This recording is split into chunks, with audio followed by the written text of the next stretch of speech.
Welcome to OPLA. It's the podcast where we talk about One Piece, but not the usual version. Not the one on pieces of paper or... This one is flesh and blood. Flesh and blood, real life people. Also known as the Netflix adaptation. I'm your host, OPLA. That is not my name. That is the name of the show. We're called no more Smee if you're OPLA now. No, this is like not who I am. It's just the podcast. I'm Steve. And I'm Vero. And today, we're finally back. We're going to be talking about episodes 5 and 6. It's been a long time coming. Yeah. For both of our faults. I can't even fully blame you for the delay on it. I am also just, busy. Yeah. Things busy playing Baldur's Gate. I was going to say, accidents on the freeway that... A busy being stuck behind a flaming car for nearly an hour. That's the city of Atlanta doesn't want us to record this podcast. That's all I have to say. There's a conspiracy. There is. You know what it is? They don't want us to talk about SANJI because we're going to talk about SANJI. Oh, we're going to talk about SANJI. Oh, we've got the two SANJI heads in the room. It's over. Sanjin time.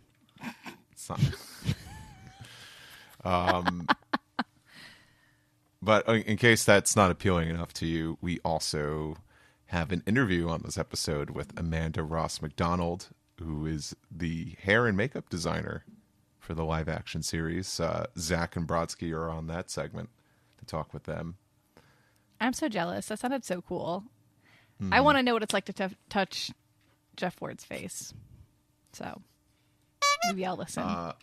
Yeah. And no. You can listen and find out. You know what? That's a great idea, Steve. We should go listen. Glad I thought of it.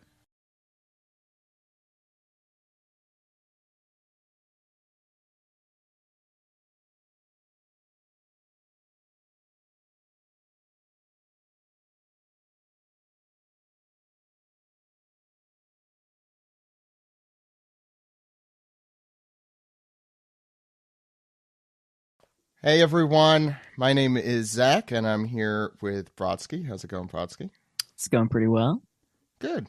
And we are here to talk about the hair and makeup design on One Piece, and I'm super excited and honored to have Amanda Ross McDonald on, who did a lot of, I don't know if you did all the work, but you certainly did a lot of it.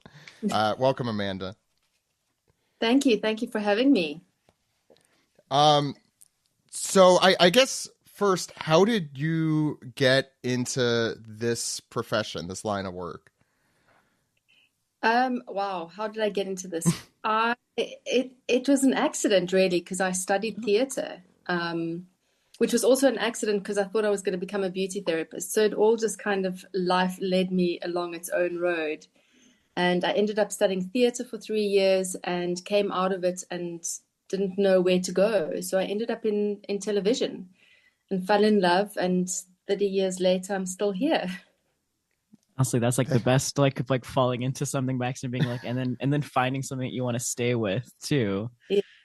Yeah. And it ended up kind of being. No, go ahead.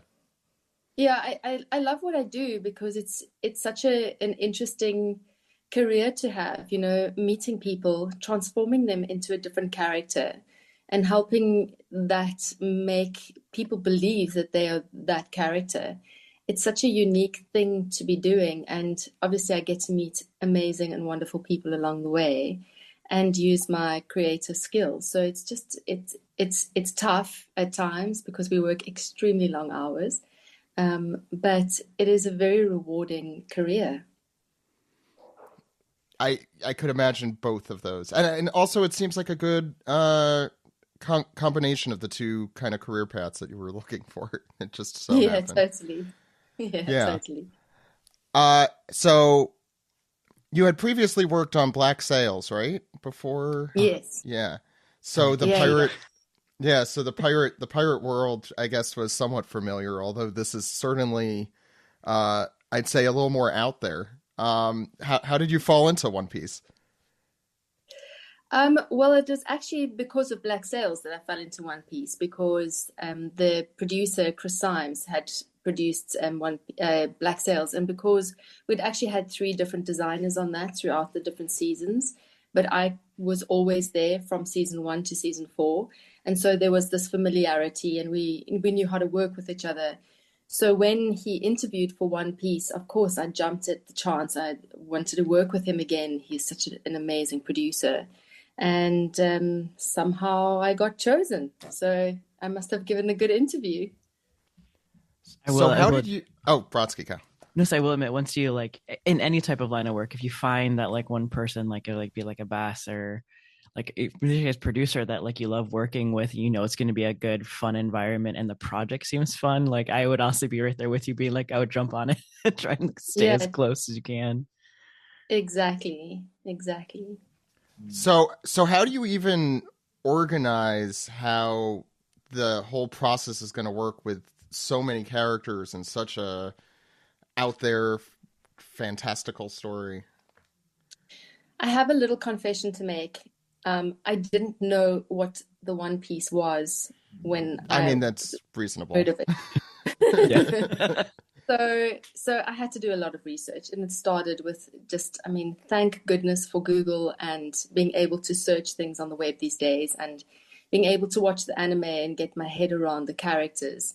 And it's just a huge amount of research. And then I know that you've spoken to Steve Mader, and between him and Matt Owens, they fed us a lot of information about the characters and very specific things that you can't find on Google, because if you're not a super fan, you're not going to know all the small nitty gritty things. Yeah, definitely not in the amount of time that I had to research in any case.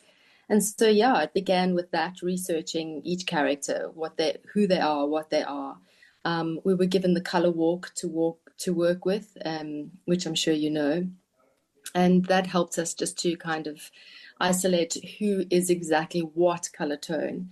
And so the wig makers and I started with coloring hair and setting it out and making sure that we got the right tones and started making wigs, and that's where it all began.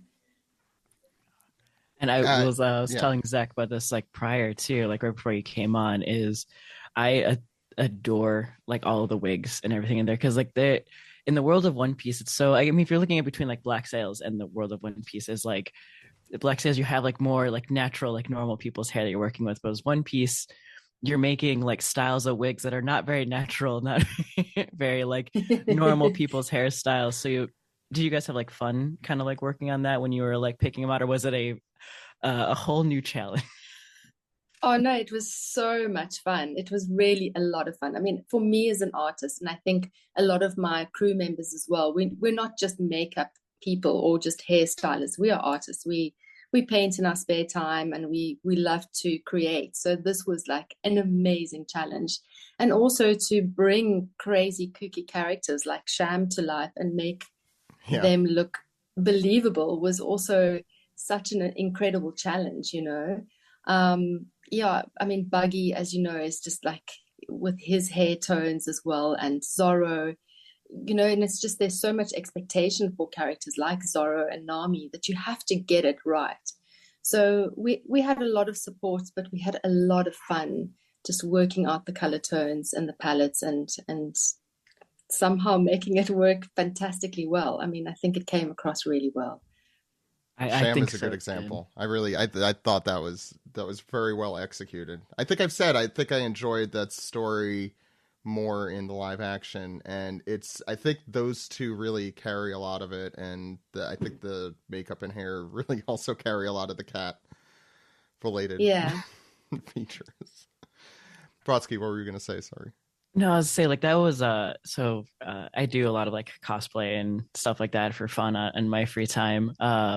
And the one thing I always look at is I love looking at like the makeup and the costuming, and as you said, like the tones, like I always find this very like, you got to find like the right colors, because there's always going to be, especially say you had the color walks, there's always going to be kind of like slight variations, but then you have to think about what translates into like when you're looking at a film, you want to make sure like the roots look fine and everything like that. And you guys did an amazing job. Like when I'm watching it, I was like paying attention to those parts just because I was very interested, because I always do that myself.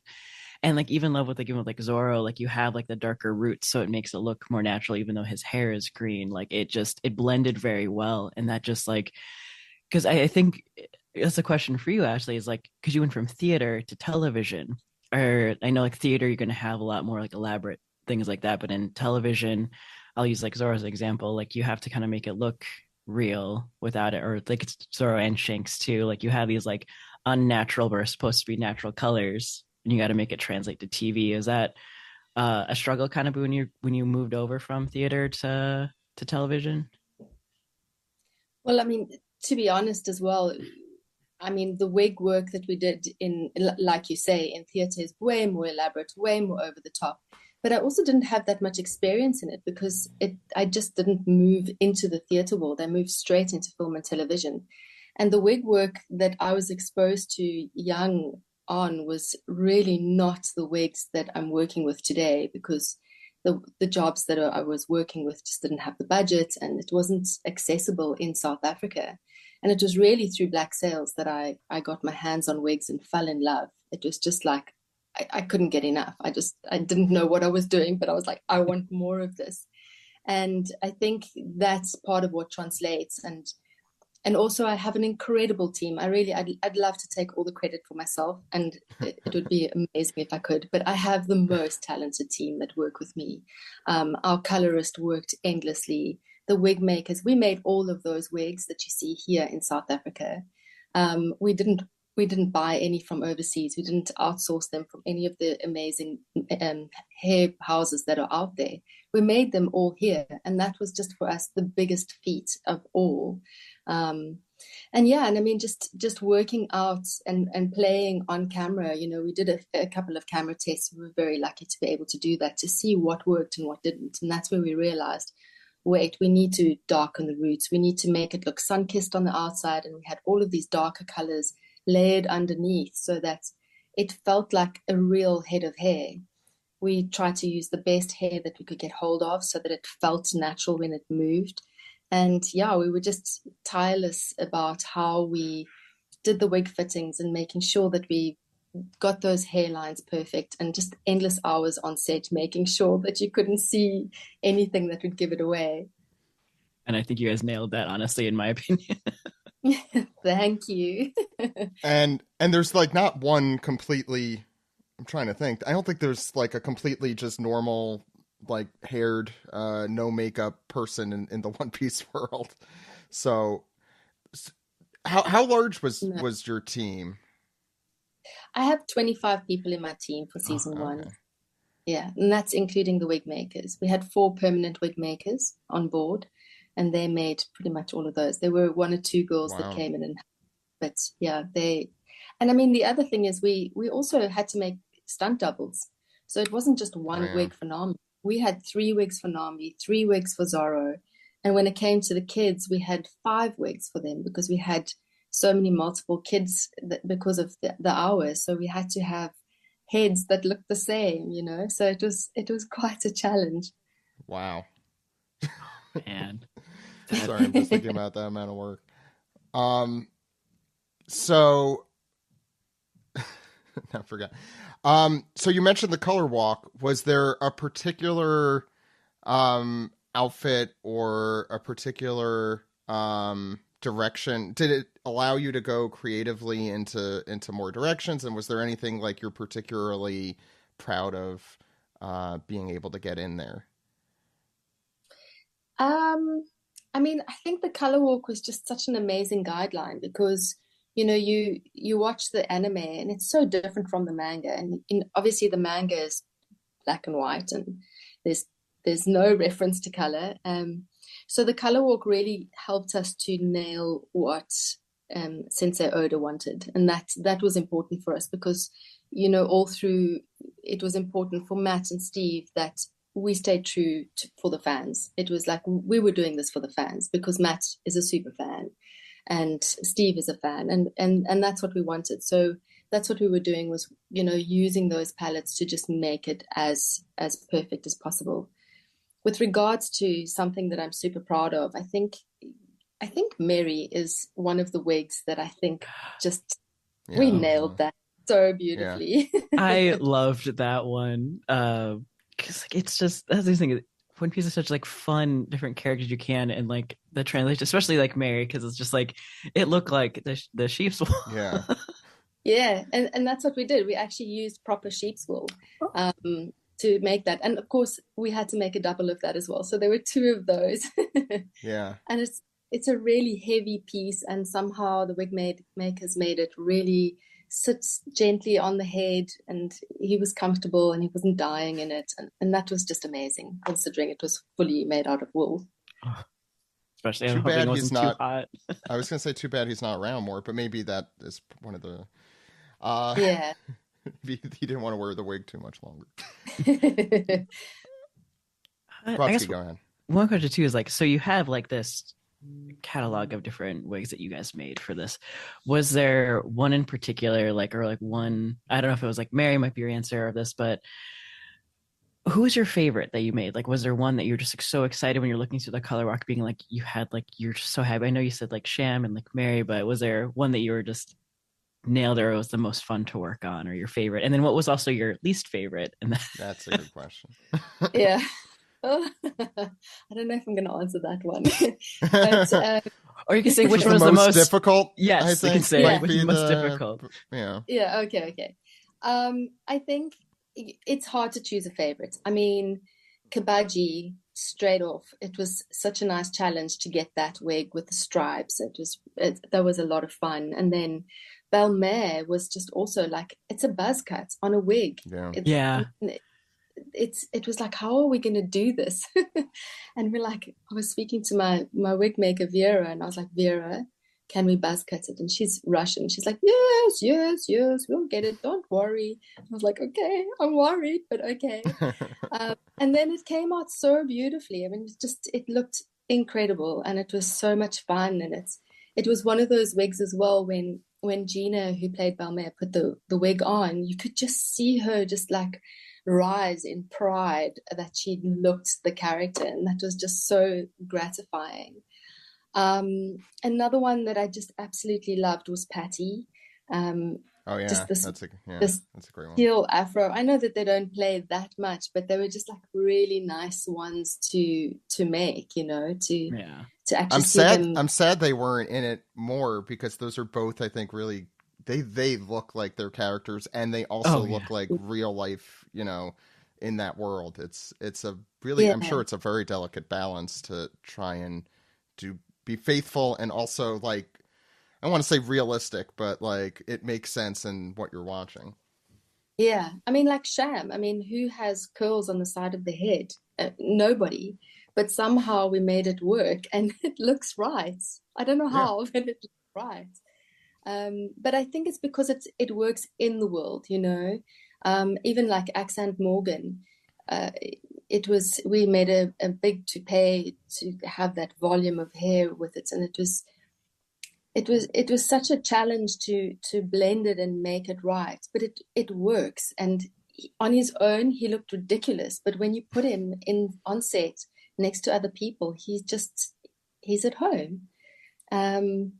So they were absolutely great. I mean, I think the one that I'm a little bit sad about, and now I have to remember his name, and I think I've erased it because he didn't play in it, but you might be able to help me. But he has 6 different colors of hair, and he's almost like a Joker.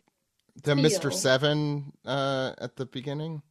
Oh no, I think it's Mr. Spiel. So we had a Spiel in there as well, but he didn't play in the end. They cut him out of the script, and he was a lot of fun to make because he had like blue and then yellow and then orange and pink and green and purple and these different spikes sticking out of his head, and that was a lot of fun to make. From the manga? That's what from the manga. I was like, this is the time I need Steve right here, because Steve's gonna hear this and he's gonna be like, it's this guy. Because I'm trying to exactly. We'll try and like look it up quietly while we're doing this because I'm I trying have to the like. color walk here, so I'll just run through that quickly. Well, that was one that you were just disappointed that wasn't there. Yeah. Did you mention the one that was most difficult, or can you mention the one that was most difficult? I don't The want to put you on one the that spot was too much. most difficult. Let me think about it. I mean, I think what was pretty challenging was people like Karubi, because he had this huge prosthetic mask on, and then you had to have this hair, and his little pointy pieces. And it was quite a lot of tests that we had to do because they wanted them to look wet all the time. So trying to find a way to keep the hair slick despite all of the action and keep it looking wet was a nice challenge for us. And that took a little bit of R&D to get that right. So I think that was one of the trickier ones, if I can put it that way.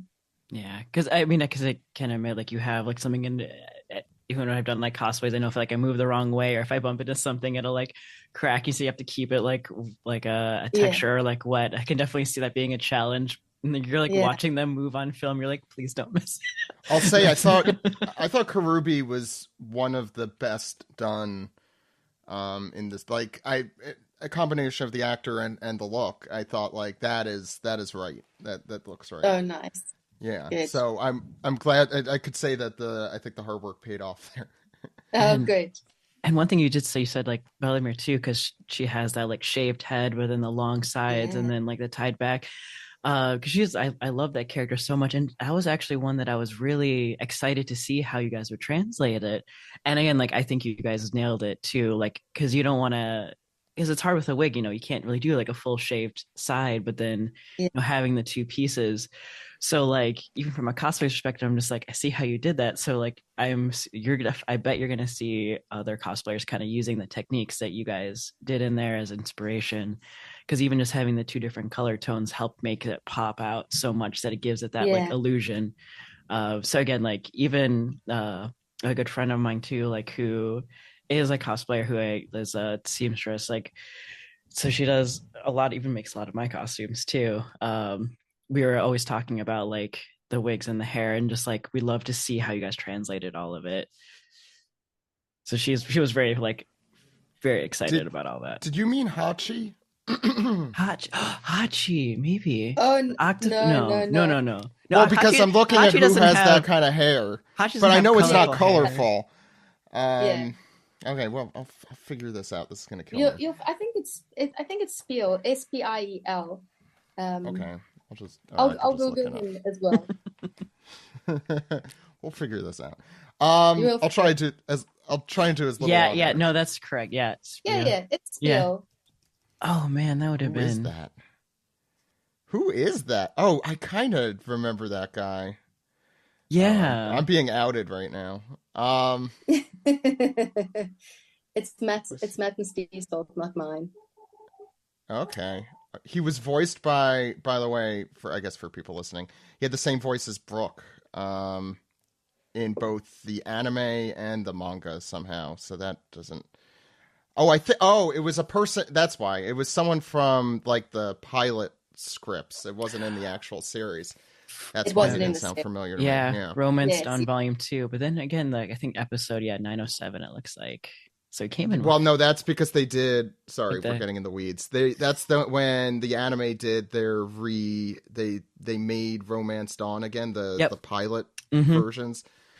Anyway, that would have been fun to see. I can definitely see why I wouldn't be sad that wasn't in there after all the work you kind of did to meld all those colors together. I would have never in a million years known who that. Like, yeah, my knowledge. I haven't read that in a very long time, and So good on Matt and Steven for remembering that. Okay. So we had some other questions from our crew too. We should talk about Buggy at least a little bit, since I think Buggy is kind of, Brodsky is it wrong to say a lot of people's highlight in the show? See, like MIHAWK is my favorite. Yeah, I love MIHAWK. Buggy has taken like the joy of like, not joy, I don't know, like the fact that like I went on like the psychoticism. No, I went like TikTok. You'd expect to see like Zoros and like Mihawks, but it was just nothing but Buggy. I was just Buggy. like, but again, like he's such a character that he fails upwards, and so I feel like this is the correct direction where it's like you have this character that like you don't think will be everyone's favorite, but turns out to be everyone's favorites. And again, like I love like again like the makeup and the hair for him because his hair is always fun because his pigtails are his hair. And yeah, I always like that. But like also the way that like he did his makeup where everything up here is like perfect, but then here's all like a smudge, and that honestly I loved. That was just like a detail in the makeup choices for Buggy that just like kind of helped like blend him together where it's like you can't, especially like in the open waters, like something it can't stay like clean all the time, like that's like something imperfect. So the choice to like have that like blended out and like flushed out and like having like everything on top like his iconic like eye makeup was just his makeup was perfect for me. I love that it was messy. Was that like a choice that was like made, or like the discussion behind that?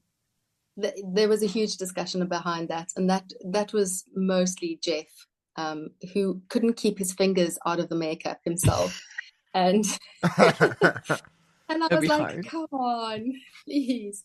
So he wanted the mouth messy, and I was like, I'm not sure. And the further we went, I was like, okay, fine, you're right. The mouth needs to be messy. And it was a really good call on his part. And it was, I think it's it was definitely my favorite makeup to do. And he was my makeup. So eventually we started with the prosthetics team helping me with the nose because it was such a huge makeup with the nose, the eyes, the mouth. The nose was extremely well done. That is terrifying in a good way, I guess. I liked it. And we tattooed the crossbows on his forehead. It was like little things, discussions that we made was like, okay, so he's had this, it's a tattoo, so it'll always look the same, but the rest of the makeup will move and the mouth will definitely move. And we made his teeth really gritty and dirty because we thought that would, also he doesn't brush his teeth. Yeah. He's a pirate. Yeah.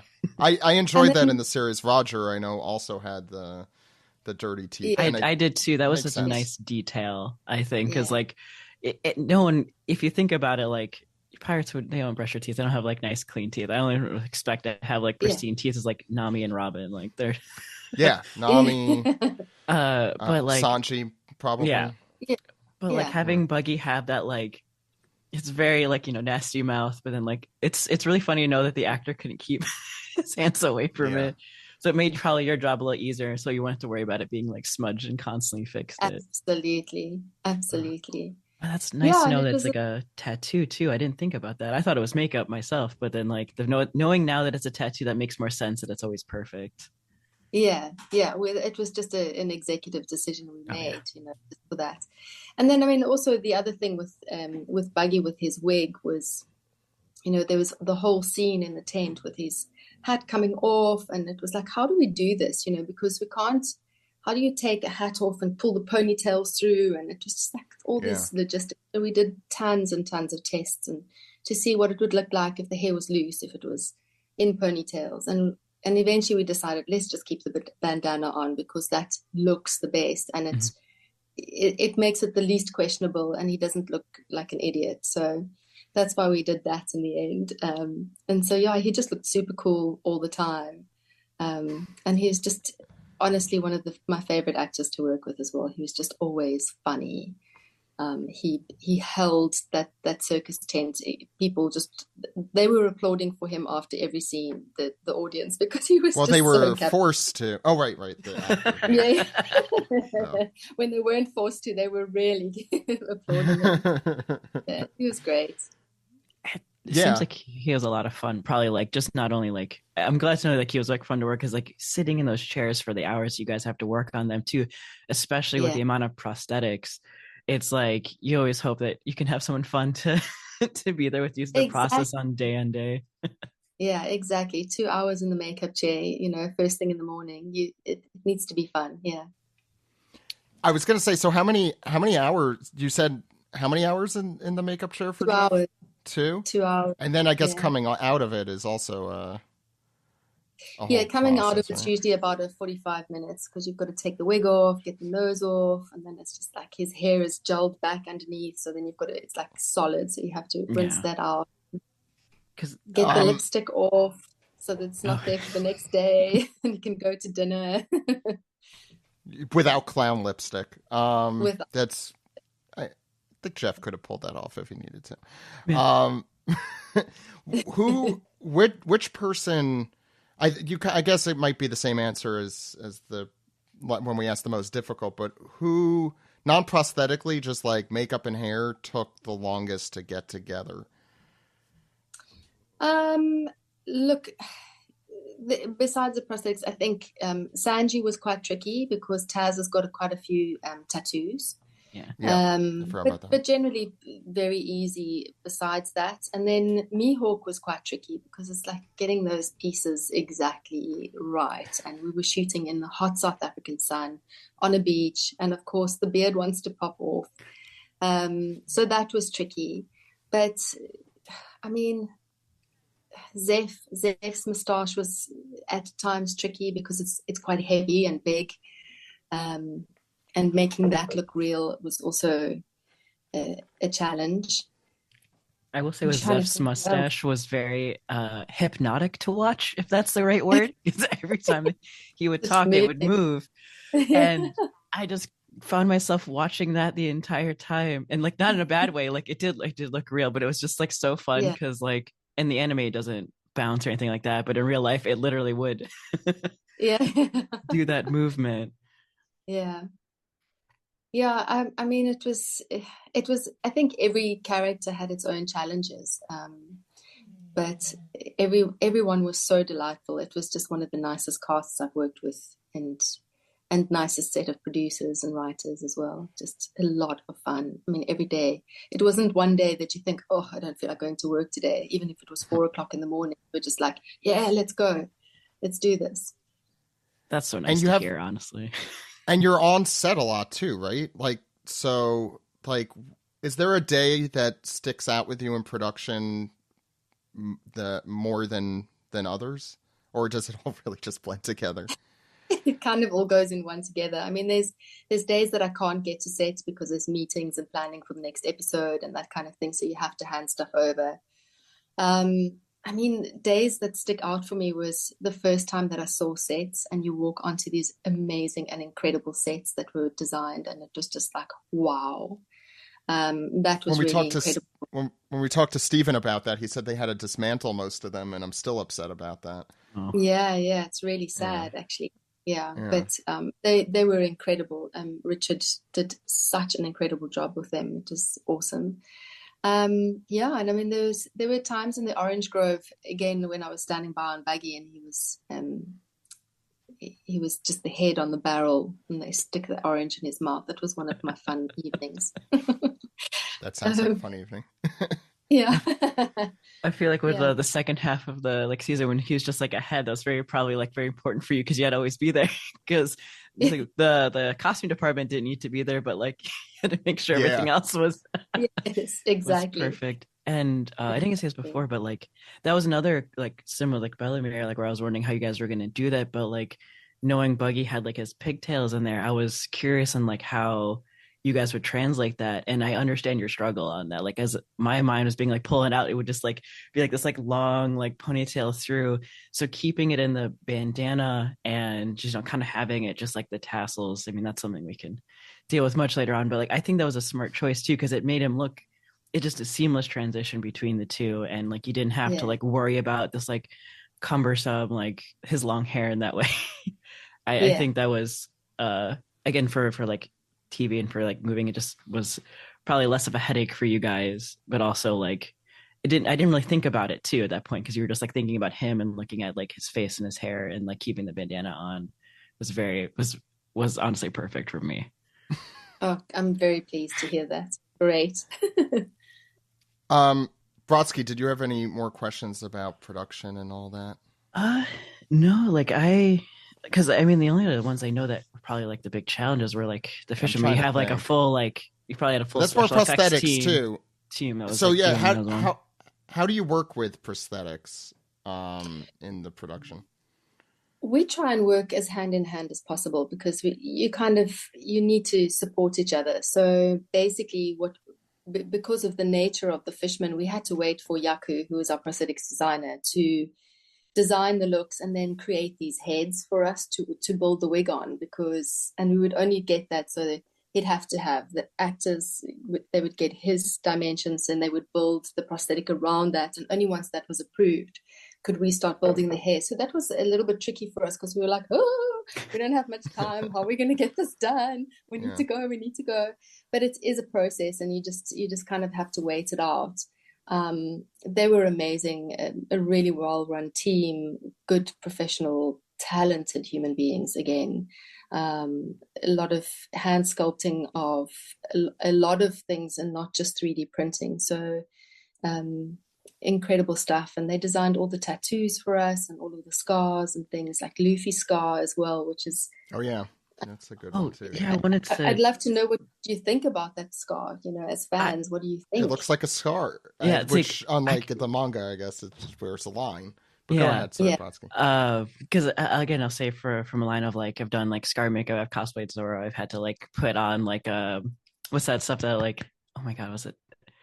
It like pinches your skin together, like when you do like costume makeup. What's it called? Yeah, collodion. Yes, yeah. Yeah. And so like I've done like scars and stuff like that. But then when I was watching it, I was paying attention to all the scars. I don't know if it's because of doing makeup and cosplay, but like I loved like Luffy's scar to being like subtle, like Shanks's you had. I also noticed like the scars on like the chest, they look like scars. They look like if you actually got like stabbed, it wasn't like in theater you'd have like a very elaborate, like you'd have it bright red, you'd have it like black indented, but like in real life if he got stabbed there and it was like crudely like tied together, you'd see the lines or you'd see the bulging. And that's kind of what it gave. It gave realistic in a scar type. So from my perspective, I loved how you guys translated that because it was very like real. It was believable if in a real world setting, like these were like an actual scar. It wasn't. I'm trying to remember if Garp had. Garp's you did see. He did, yeah. I thought so. Subtle. I just it's subtle enough that I didn't remember. Yeah. It was things that are like, those are things like, I don't know. I was paying very close attention to all of those. Well, it's the difference. Not to be picky, but to be like, I was so curious in how you guys would do it. But yeah, Garp's scar was there. Shanks's is the most like obvious, but you have like 3 scars on there. Yeah. But Zach, you need to watch it again to see. Yeah. Yeah, I'll look at the scars next time. He was watching it for the fun of it. I was listening to like the music and watching all the costume. The other one who was quite tricky actually for us with regards to the scarring was Genzo, because he had the scars across his face and they were specific, and also he had them on his neck, on his arms, on his legs. So he was a really long makeup getting those pieces in place as well. And that was also a very fun makeup to design, to put together.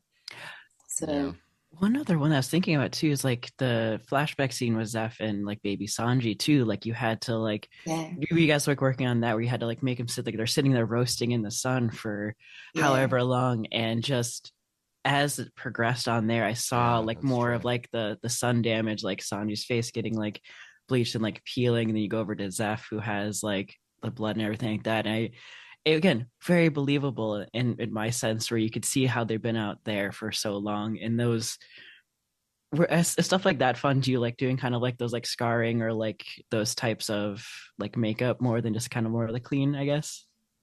Oh, totally. I mean, there's something really lovely about doing a clean, beautiful ladies glamour makeup, but there is so much fun making somebody look terrible. Yeah. It's just fun. Breaking them down, breaking the skin, all of that is just, it's a lot of fun. Yeah. And again, I absolutely loved all those details too that put in there. Thank you. Agreed.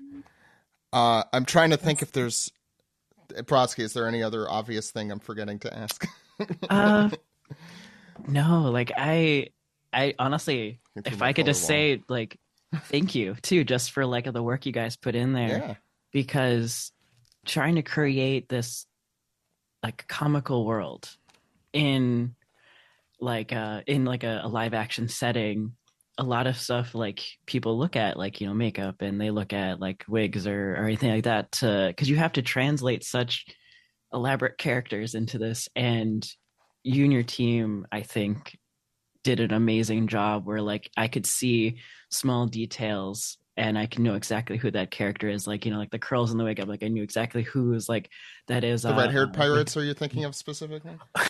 oh yeah, could pick out a majority of all the red-haired pirates just by like small details that I would see. Like free, like I'm insane. I was like free streaming, being like pointing out everyone, to where people I are saw telling me to those. like take a nap and like take a break, stop looking at. But you guys have such like an important role in this. Like without that, it probably wouldn't translate as well from what you guys did. So thank you for for bringing it to life, essentially. Oh, yeah, thank you. And yeah, I really think that if it wasn't for Matt and Steve and their vision with it as well, you know, they fed us a lot of those details for the Easter eggs, for, you know, Easter eggs in Shanks' crew, in Alvida's crew, you know, all of those things. They helped us to just identify those people. And yeah, so it was a lot of fun. Yeah. And I think it was Hopefully. Stephen or Mark also mentioned how Oda really was not thinking about real life in drawing these. So, Oh, yeah. which is, Yeah. I mean, pretty obvious if you read it. It's not. Yeah. It's not. I think that's where a lot of the skepticism originally came from with the live action series. It's like how in the world is this supposed to exist in the real world in any? Exactly. There's Mayor Boodle. I mean, like nobody Yes, in I was life saying Mayor. like that. Yeah. That was too accurate of it. Like I was just like surprised, like wow, Mayor Boodle there with the. He was like, he was one that I would call out, the not like an Easter egg, but like, you know, he had a bigger role, like say in like the manga and the anime, but Yeah. like the fact that he was like just there, but I saw the wig and I'm like, I knew exactly. I'm like, there he Well, is. yeah, if you're a fan, you know immediately the Yeah. character. I think it's something I've heard that if you could tell the character by the silhouette, it's a good design. And Yeah. I think One Piece generally has there's some ridiculous silhouettes that you Okay. could pull out immediately. Exactly. I usually avoid asking about the future, just because I want to put you on the spot. But have you? I don't know what you've looked at past where we are, or in the color walks, even past where we are at this moment. If not, a no is I guess a quick answer. But if so, just is there anything that's piqued your interest? Something you're excited to maybe do if we get that far. To be honest, I haven't had the time to look. I've been busy with a whole array of other things. Yeah, I'm just kind of waiting, hoping that we get a season 2, which we will. Yeah. And I can't wait to read the scripts and see what characters we bring to life then. And Yeah, I'm very I excited hope- to see what you do. Yeah, me too. You may get to travel to some places too. That would be incredible. Yeah, I'm Yeah. sure. Yeah. I'll sneak along in the luggage or something. Brilliant. So we ask all our guests some basic questions, and these about One Piece, and these will, I guess, refer specifically to live action. First of all, who is your favorite Straw Hat? Oh, that's really hard. Yeah, they're all hard questions. Yeah. Not Oh, do I have to choose one? Well, Okay. Get to maybe top 2, top top 3, top five. Out of- I love Luffy. I mean, he's just like a puppy dog. He's amazing. Yeah. Yeah, So that's the right answer. I really- think. yeah. Who's your favorite non-Straw Hat? Who's my favorite? Anyone Oh, else? Buggy. yeah. That's been the answer recently as well. You could answer a different one here. Who's your favorite antagonist? I guess Buggy the turns same. into a. Yeah, it could be the Yeah. same. If there's someone else, Yeah. you could go for it. I mean, Garp is also an interesting antagonist in his That's own true. right. Yeah. Yeah. And he's pretty handsome, I thought. Yes, Yes. Yeah. Agreed. I think everyone could agree with that. I've almost forgotten. And then I'll ask, which was your favorite story arc? So which was your favorite, I guess, the Shellstown, Buggy, Kuros, and Baratie and Arlong. So I guess of those 5. Ooh, I think that's a really hard question for me. But when I watched the series, I think Kuro became like episode 3 with those gardens and Kaya's room was just so fantastical that I really loved that. But the Baratie as well is also extremely magical and a lot of fun. Yeah. And I love the Going Merry. I love everything on the Going Merry. Yeah, I hope we get to. It's really hard to pick because I'm Yeah. also It's right so there hard. with you. Each Yeah. scene and like how they translate so good. There's Yeah. 2 things I've been saying in all these episodes. I wish that there was more budget. Just throw more money at you guys. I think that would be great. And Thank number you. 2, I'm pitching it. I know Netflix listens specifically to me. And Listen, Netflix. and number 2 is that I wish there were more episodes so you could spend more time with these characters. I mean, I know we have the manga and the anime as well, but like the real life setting of Baratie, and I think it kills everyone that's no longer there, and it can't be some sort of tourist attraction in Should out of be. Cape Town. Just- Yeah. I They would got Sanji's. travel They got for it. Sanji's restaurant in like it was like Korea and Japan. They and do. in America. They have a which is- few of them in Japan, I think. Yeah. But Yeah. yeah, so hopefully you get both of those things in the second season, and also get to travel. And we're hoping you have a lot of fun and less and not too much stress in a second season.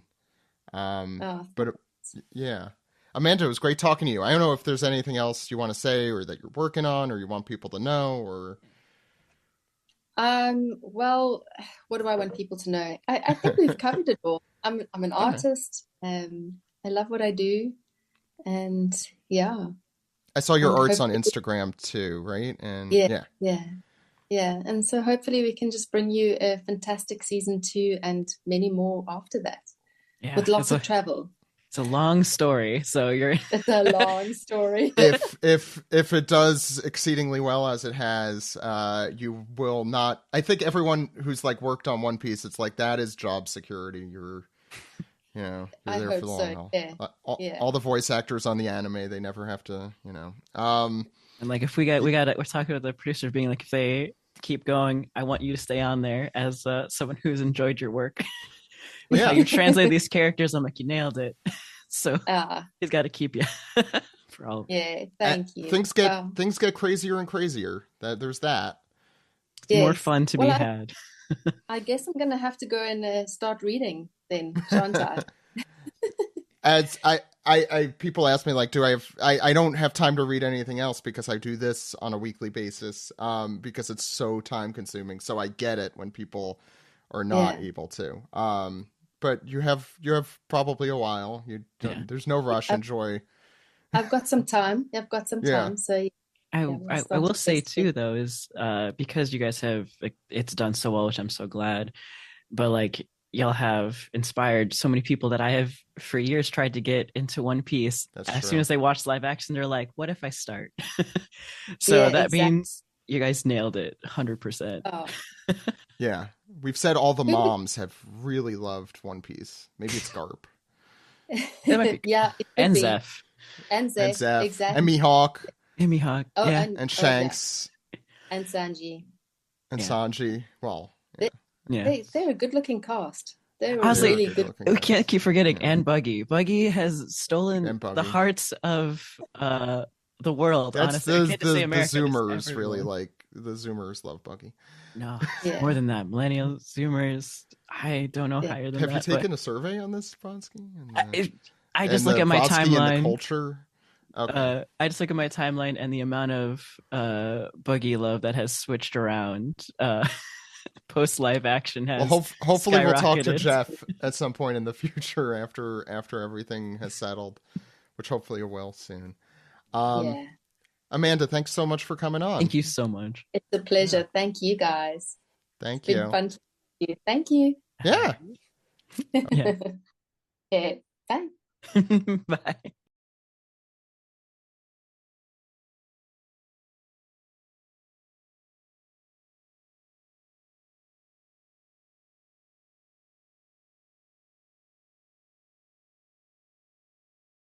Alrighty, let's talk more about this version of One Piece with people like you and I, real human lives. Made of flesh and blood, and I guess also rubber. Possibly. At least one of them is made of rubber. Mm-hmm. I think that's, it's real method acting there. Yeah. But, yeah, we're finally They back literally here. made Iñaki eat a devil fruit. And, yeah, he's... Poor boy can't swim no more. Which is, very daring considering he went off on like a sailing, journey. He's such they a were little out shooting. rapscallion. I love seeing his social media presence. He's funny. Truly, like, a great choice for Luffy. Didn't he say he The could wor- fight a giraffe recently? He was like, "Yeah, I could take a giraffe in a fight." And I was like, you know He what? did ask if people thought whether or not he could take on a giraffe. And I'm sure a lot of people are like, "Oh my god, it's a Pog. reference to Kaku," and it'd be so funny if it just wasn't. I want to believe it was just him being a silly little rascal, but Yeah, anything to in me this that's world is possible. That's way funnier than just like someone with like a cork board with a bunch of threads, and trying mean to tie Zach? everything. I mean, Zach gets like this. I don't know if he gets like that. Like, oh my god, it's a reference. No, Zach is my corkboard red thread. It's Always Sunny in Philadelphia bestie. Yeah, If I he's need the a closest. crackpot theory, it's Zach. Zach, He's we the say this with closest we love. got. Mm-hmm. We're teasing you lovingly. Anyway, Smeeve, my good friend, Vero. do you want to talk about our beloved blonde boy? I was trying to make an alliteration there. Thank you. Give me some claps. It's Tasmaniac time. Oh wow, that was great. We can just wrap It's up the episode. He was. Tasmania's running wild. I think he was Taz-tastic. I think he was Taz terrific. All right, that one wasn't so good. That was a little weak. But anyway, Taz.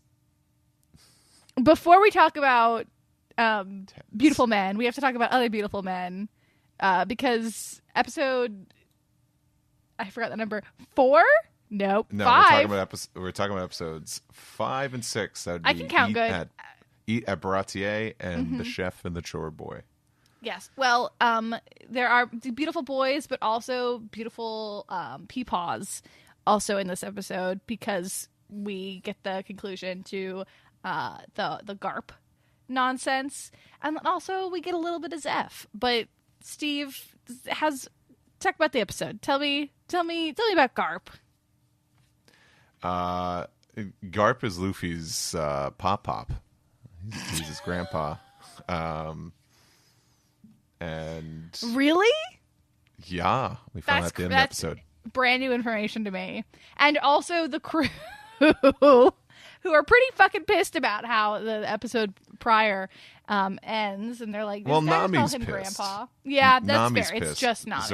Zoro, like Usopp has like nothing to say, and Zoro's like, yeah, whatever.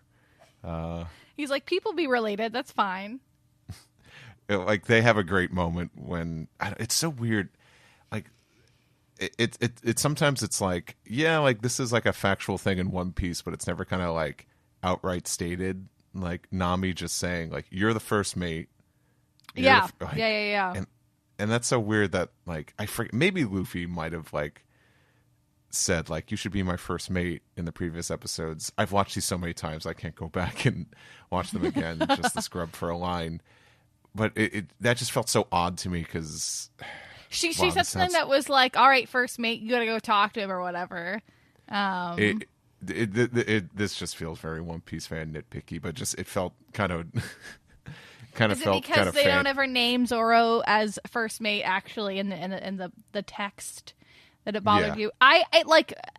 It stood out to me in a way where I was like, "Oh, okay." You know what? I think they're dropping this as a because they call her navigator earlier. They're like, "Well, you're the navigator," blah blah I think it's probably for the new audiences who are like, well, what's Zorro's role? And they're like, that's fair. Yeah. I didn't hate it, but I definitely was like, oh, okay, they're definitely like laying down the law. And then also probably setting up later events with MIHAWK to be like, it's the first mate's duty to protect his captain or something. No, good point. Good point. I don't think there's any reason to. It did make me perk up. Like, I was like, interesting. But the what little flash. Oh, go ahead. It was. Oh, I was saying with. Like, we'll jump back to that, but like what it leads to the brief conversation with Zorro talking with Luffy. He's like, "You want to talk about it?" He goes, Luffy's like, nope. "No." He's like, good talk. Yeah, exactly. Zorro and Luffy, though. I did like that. Genuinely one of I think the funniest scenes in the show so far. He's like, that was a long conversation. I like the little tiny flashback that we get where Garp is showing up and he's like, I'm trying to train you to be a little Marine. I know that Garp is keen on his Aloha shirts or whatever. I do. It is funny to see him in that, but I see him like wrestling Luffy around, and literally all that I could think about in my head, I was like, "Aw, man, Grandpa's going to the retirement home, and not a nice one." That's all I could think about when I think of Ace, Sabo, and Luffy. I'm like, Eventually, but no, Garp is still spry. Yeah. I did get a kick out of him wearing like this Hawaiian shirt, which is very like that's what Garp did, but it was and looking slightly younger. It was funny, but a lot crueler than what I'm used to. At least from what I've seen, what we've seen so far in the original story, but it feels a lot more mean spirited. Yeah, I think they're building him up to be meaner than he is so that the turnaround later can be, I wish he was a little sillier. The scene, we're kind of all jumping around here, but the scene where after MIHAWK, again, I'm jumping to the next episode, but the scene after where MIHAWK is like, no, I want to see your grandson get the One Piece on the Grand Line. That's your MIHAWK. Yes. After he says that, and then Garp like maniacally destroys his office while laughing, I was like, "Aw, Peepaw, this one's funny."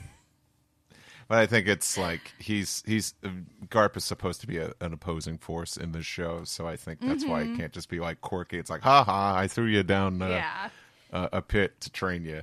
Yeah, well, because when Garp is first introduced in the manga, he's not actually like a threat. It's supposed to be like, oh my god, do we have a threat now happening after just Enies Lobby or whatever? But it's like, nope, he's just silly man. And I guess also we are introduced to him a little bit prior with him being with Kobe and Helmeppo, but him being introduced through Luffy, he gets to be sillier with this since they needed like an overarching villain of sorts.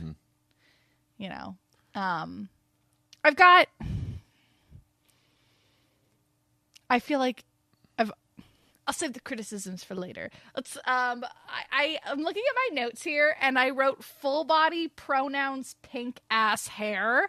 Wow, you're really jumping ahead. So so they go to the Baratie, which instead of the manga when because we don't have Johnny and Yosaku in the series. R.I.P. to our boys. Yeah, we know a place to find a cook and where you might find a certain hawk-eyed swordsman likes to hang out at. No, they just happen to stumble upon it. But the Baratie looks it looks really cool in this show. It's the Baratie looks amazing. I meant the stumbling upon it was fine to me. The set for Baratie I thought was gorgeous. Like I want to, eat at Baratie. It was very cool to see the photos behind the scenes as it's like being built and all of that. I like that they went for more opulent. I think it would be. I loved that introduction scene of Sanji and Zeph. I know they kind of teased it when we were getting teaser clips at first before the show came out. I think I watched that that clip of Sanji cooking like at least like 12 times. I very much liked that. I don't know what to talk about with Taz other than like, listen, I'm a professional. This is beyond thinking that he's cute and beyond liking Sanji. Are you? I am. Do you think I'm not a professional? I feel like we gotta rein you in. Smeeve Yonko. I think Taz is like one of the strongest of the bunch with his acting. He's like fantastic. He's very believable and he feels very effortless. Yeah. And forgive me for forgetting Zeph's actor's name. I don't know anybody's name. Craig Fairbrass. You cut out, so I heard Fairbrass. So Mr. Fairbrass. Oh, Craig. The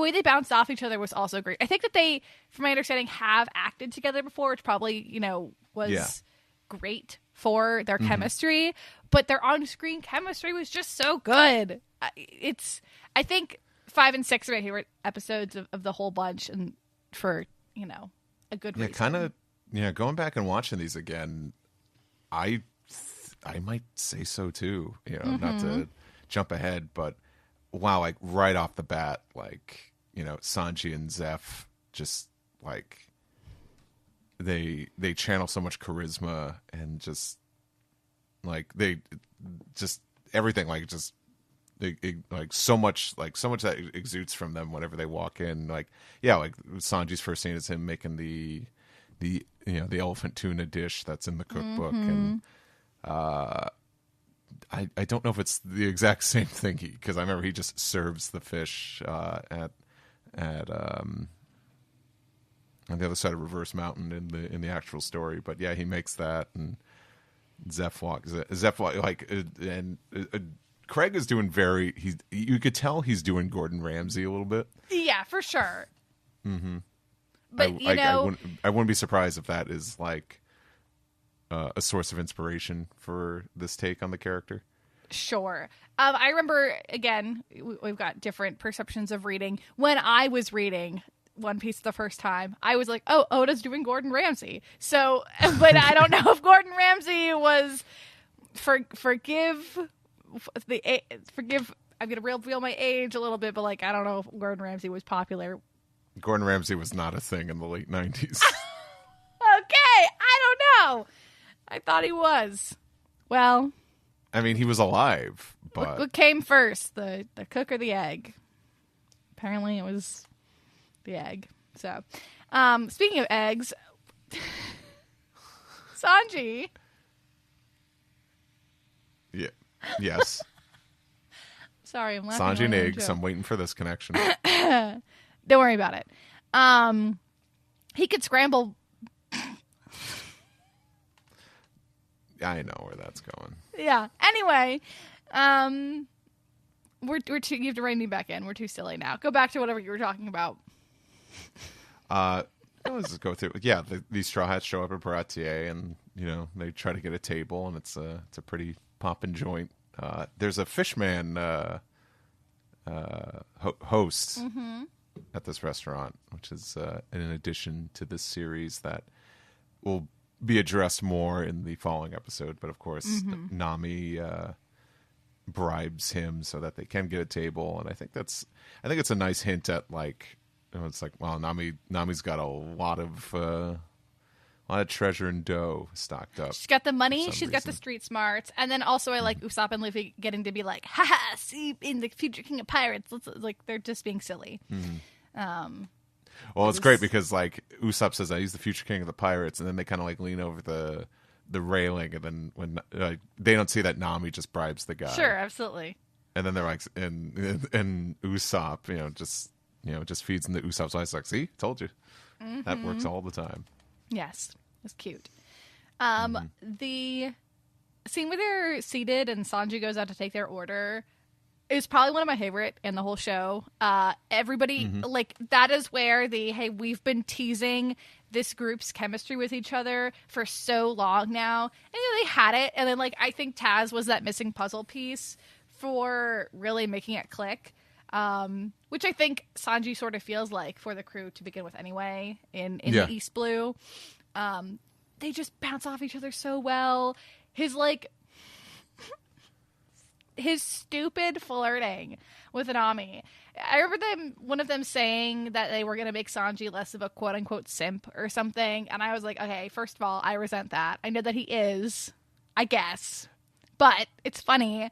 But I'm glad that this is, he is a little more suave. He's more like, I'm going to try flirting, but I'm going to respect your autonomy when you tell me to fuck off, instead of being like, Nami, my love. It just wouldn't translate for American audiences. He doesn't so have he doesn't have the lovey-dovey voice, the high pitchedness. Yeah, which I guess it works in a cartoon. It doesn't work in real life. Right, and I think they found a good way, like him turning on a dime because he's like, welcome to the shitty restaurant where the most of the decors are shitty food. I might take your shitty order, and then as soon as like Nami says like, oh hello, I didn't see you there. It's unnatural, but I think it's intended. It's really funny. The first time I saw that, I really cracked up. And then just like him listing off like all the different like, which kind of wine would you prefer? Still, sparkling, mineral. It was really funny. And also it's really great how like Zoro orders a beer. Usopp tries to match up. He's just like, I'll take two, and Luffy. And in very fitting, fashion, just wants milk. He's like, I want some milk. Yeah, perfect. And then the shot of them teasing Nami after Sanji like leaves, and they're like, with the madame, with the lady, Nami's got a boyfriend, and it's the first time we see Nami like I love it because she's uncomfortable with the fact that he was flirting with her, but like not in a way where she's like, we got to get out of there. She's just positively receptive to their teasing in a way where like you can tell they're friends, and I was like, oh my god, there's Nami, like right. she's even like Zoro, because it's like the first time I feel like Zoro is like lightening he's up being a little silly bit. Because Sanji's great for him to bounce off of. Of course, more ways than one, according to you. You said it, not me. You knew you were implying it. I know nothing of the sort. You don't know. Going back to Garp, Garp is about to call in reinforcements, or make a call for someone else to do the dirty work and get Luffy, and that happens to be Mihawk, who he's got on speed dial, and Mihawk also has his Bluetooth transponder snail.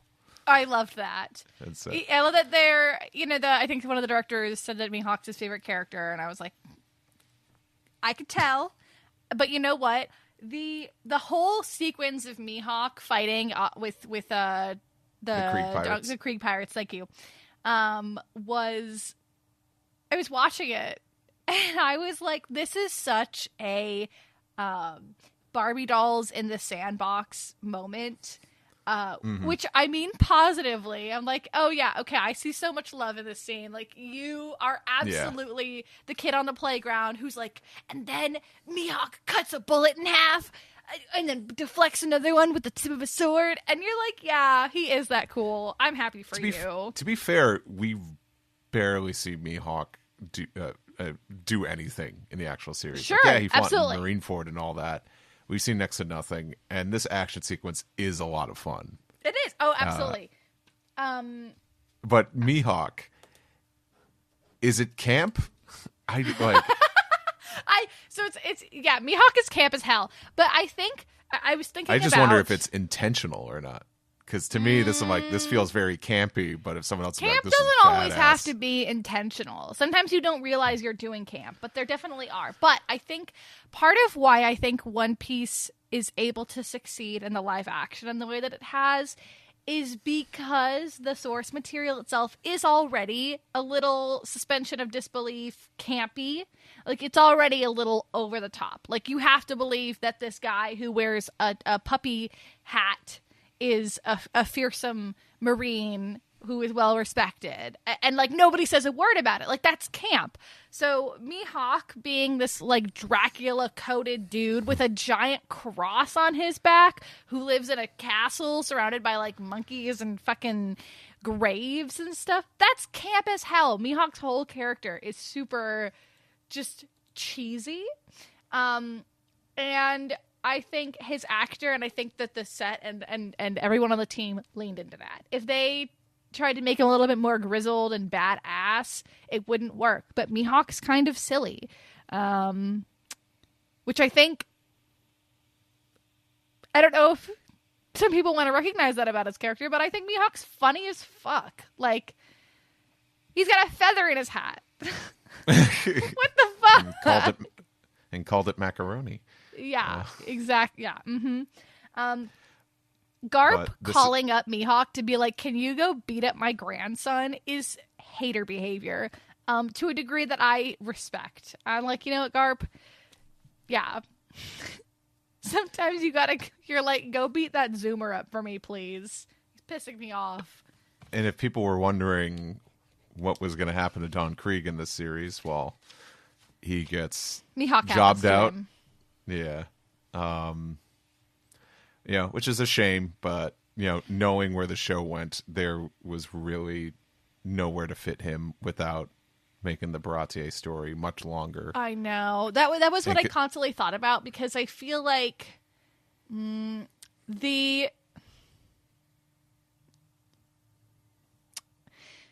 get Gene and we get Sanji feeding him. Oh, Geen, sorry. I was like, who's Gene? I don't. Gene. I never. And I'm like, oh, Gene, whatever. I'm sorry. I always want to say it like the fucking Hunter x Hunter guy's name or whatever. Anyway, you've thrown me off because I can't pronounce things. Because Geen shows up on. Yes, Geen. So we get Sanji feeding him and that act of kindness, but then I think that there is like such an emotional, like. The fact that he basically betrays Sanji after that is like, and Sanji doesn't waver in the fact that he still stands by the fact that he cared for him is very important to Sanji's character and like an introduction to him. I think we make up with that and like by Sanji caring for Zoro later. But I remember I was like, damn, there's no follow through with that, which kind of sucks. Yeah. Like Luffy mentions it to Zeph, but it doesn't really connect with the story they're telling, unfortunately. Sure. I think anyone who doesn't know the source material is probably like, who the fuck was that random guy? Yeah. I mean, it's Quote, kind of my mother. It's like a hint. It's kind of like a hint. Like, oh, it's good that he fed someone, considering we both nearly starved to death, a long time ago. But the whole reason why that's like such like a crucial plot point in the manga is because when these pirates, when Don Krieg invades the Baratie, Sanji still feeds, gives food to his crew because he's like, no one should starve. It doesn't matter if they're attacking us or not. It's like, I'll feed them and let us attack us afterwards. I'll kick their ass. Sure. That's like. I wish they had a single line where like because. Maybe I missed it, but I don't remember them ever being like, this is Baratie where the cooks fight or something, and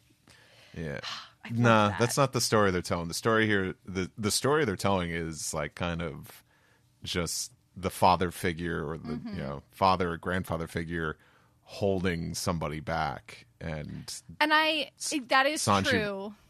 Yeah, and like Sanji, I think I don't think it's ever really talked about, but like Luffy relates to Sanji in this way. Mm-hmm. Like that's why we have the whole thing. We had the fight with Garp so early in the series. Yeah. So that's why unfortunately the whole Don Krieg part of this story just really had no place in this. And but hey, live action Pearl. Poyle. Your guy, your boy. I got I got what I wanted out of this, even though he wasn't moving. When are you gonna let me make you a Pearl cosplay? Size accurate. I mean, you're already do there. It. I will. size accurate. Thanks. You're speaking. It's freaking the pearl's shaped like a pancake. And I'm I not bet just you're talking about the shield. tall. Yeah, we'll have to do that someday. I will say, one of the the plot points of these episodes is the father figure either holding you back from your dreams or pushing you towards them. And then the other storyline is just more of Zoro's backstory. Yes, and I think so. And Nami, the Zoro too. and Mihawk thing works so like people are like, it's so random, the Zoro and Mihawk thing being in the middle of Baratie, but Zoro is doing his, like, to me it feels parallel to Jin. How did you how Gene? Geen? The Japanese, when they pronounce Geen. their G's, it's like the G, not G. It's not a hard G. It's like gun or gone. Like, you know how you think Gene from Hunter x Hunter? Think of Gone from Hunter x Hunter. You feel me? Gene Wilde. Keep going. Anyway, him and Don Krieg's like loyalty plot line parallels Zoro and Luffy to a degree. Like how Parallels far Sanji and Luffy too. It's not, sorry, Sanji and Zeph. too. Yeah. So I never think that like the Mihawk thing is totally random. It does feel a little bit. Well, no, they don't. I don't think it feels random in the live action either. Well, because like Garp is specifically like go hunt him down. I don't think if they had included Krieg, we wouldn't have needed that context of being like, go get my grandson. Like it would be totally fine if he just shows up and he's like, I'm out here smurfing in the East Blue. But Smurfing in the East Blue. yeah. That's the name of my hot new single that for my One Piece themed album that I'm collabing with our good friend Rustage with. I can't wait to hear it. A lot of stuff happens in episode 5, and I think this is another crucial scene. The scene of Zoro, Usopp, and Nami drinking at the Baratie bar, which leads to like Zoro That really fantastic scene between Zoro and Nami.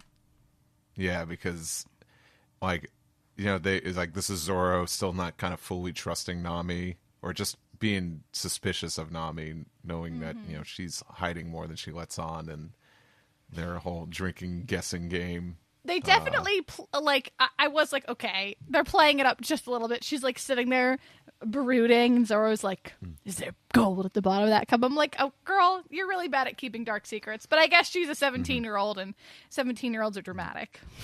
And Usopp can't hold down his liquor either. No. Usopp was so cute. I liked him being a little drunken sailor. I almost wanted them to push it more. I was I'm like, yeah, he's drunk and dancing, being an idiot, but I kind of wanted him to almost be a little more over the top, like it's like, yeah, like I guess like I don't know, if a friend of mine would like drank too much and was dancing like that, yeah, it'd be a little embarrassing too. But it was almost like, just like push it more. It's One Piece bigger. Usopp's silly. He is a little embarrassing. He's fucking lying at his ass at all times. So, but it's just so funny. He's just like talking lies, and he just happens to be talking with Mihawk at the bar. It's so funny. Just the camera like panning over to this fucking vampire guy. Hello. Are you the captain? I guys haven't done my take on Mihawk yet. Yeah, I'd like to meet this Luffy.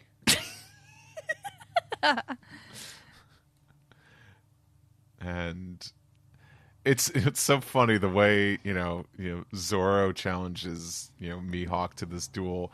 It feels very much like a bar interaction. Like someone walks over and one of your friends like, outside. Hey, you're Dracula Mihawk. Which was interesting. He's not called Hawkeye Mihawk at all in this show. Yeah. And they even they still gave him the context too. It's very interesting. I'm Hawkeyes. You're like a frog in the well croaking. Croak, croak, croak. think you do a better impression than I do. Well, thank you. Yeah, either way, it still feels like we're mocking the guy, but no, it's I love it. I'm obsessed with it. It's great. He's playing it up. This man absolutely loves being Mihawk, I believe. I mean, you can go on twitter.com and see this man making cameos or whatever and being commenting. Let me just say, hold on, we're skipping ahead because spoilers for the end of the season. If you haven't watched it, what are you doing here? This man is under Shanks / Mihawk fan art being like, oh ho ho, and I'm like, what the fuck? Get out of here. I think do you like my like that? Oh. Yeah, I really liked my laugh. Very lovely fan art. Smashing. Which they definitely are. I was like, sir, this is some graphic ass shit you are looking at right now. And you know what? Why? Why are you here? Well, do you remember there's a line sorry, I forget if this is in I'm a episode 5 or Shuggy episode truther. 6. I'm completely blind to Shanks and Mihawk, so I probably don't remember it. No, but there's a line where Mihawk says, I think he says like, I like. Oh, he's that like, hat. I like his hat or some shit. Yeah, I right? like his Yeah. I thought that was fun. I'm like, okay, yeah. Now, I do think him going back to Garp and being like, I changed my mind. This kid's funny as fuck. You're on your own. Love that. Incredible. I like Mihawk more in this than I liked in the anime, but I think it's just because Mihawk doesn't really do a whole fucking lot in the anime besides like beat Zoro up and then leave. It's like people really folk with him purely off of like a vibes aesthetic. Now, if you like him now, totally different. But at the beginning, I was like, who is this random vampire in the middle of my pirate manga? Fair. But no, he's fun here. I'm sorry. I'm not trashing you if you like Mihawk. This is coming from a Sanji stan. The pot's calling the kettle black here. I know what I am. Nami kind of takes Sanji's role over here, like talking Zoro down from his fight. Because we're friends.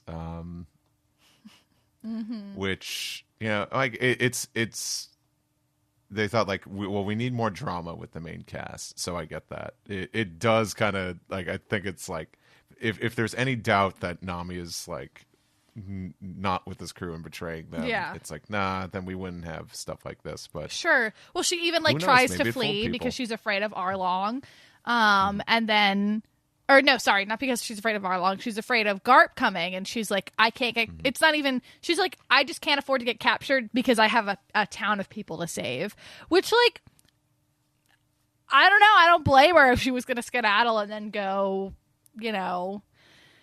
try to help her people. That's not something that like, that's a difficult decision to make, but I feel like it's indicative of the fact that Nami as a character is having to consistently make very difficult decisions for having to protect people. I saw somebody be like, it's cruel she wanted to leave, and I was like, yeah, I guess, but like she has to be cruel in order to survive, and like now she's learning that around these people she doesn't have to be, like she can actually trust them to protect her and to like protect each other. And sorry, I'm ranting about Nami now. I have a lot of big feelings about her. Okay. No. I think that's I think it was all well said. It's okay. I just like Nami. We all know this. We all like Nami here. If you don't, get out. There's the door. Get out. There. Wait. There's. I can't do it. Mihawk. Okay. What are you trying to say? There's the door. There's the door. It was like you automatically slip into Southern the minute you say that. So don't let it hit you on the ass on the way out. Anyway, yeah. Because we also I know I mentioned earlier about like the father figure, holding someone back. Luffy like gets into like a a tiff with Zeph, saying like, it's like, oh, you're holding him back, or it's like, he fed a guy starving. And Zeph is like, oh, Sanji did that? Because because Zeph here, I'll talk about more in the next episode, but I think Zeph kind of comes off as of like, nah, you stay here and you run the family business. We got to make money. No, you can talk about it now. I feel like we've smashed both episodes together at this point. No artistic expression. Well, like the other just big thing here is the fight between Zoro and Mihawk, which I don't know what to say other than like, cool fight. We get pretty much like, it plays out very similar to just how it does in the manga. Right down to some of the posing too. But we'll get into episode 6 because we're gonna move this along. I mean, there was so much ground to cover with episode 5. It introduces so many new things. But I think one of the things that got lost in this version was like the whole reason why Zeph wanted to make a restaurant like out on the sea is because so many people get stranded out in the middle of the ocean, and he said like, it's like I always wish there was just like a restaurant that was just smacked out in the middle of the sea that people could go to so they could have something to eat. Because that comes from the Zeph and Sanji's backstory of getting stranded on a deserted island that they can't escape from. And I'm going to say right off the bat, I think this is the highest point of this live action series. Oh, yeah? I mean, I thought it was fantastic. Definitely my favorite of the flashbacks, for sure. I think this flashback, it's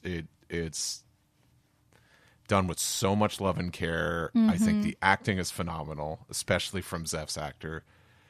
God, he could sell a scene just by the emotions on his face. Yeah, he does such an incredible job. It's I think the only time initially when I was watching this that it got like like an emotional reaction out of me like that. Like, that flashback always does, but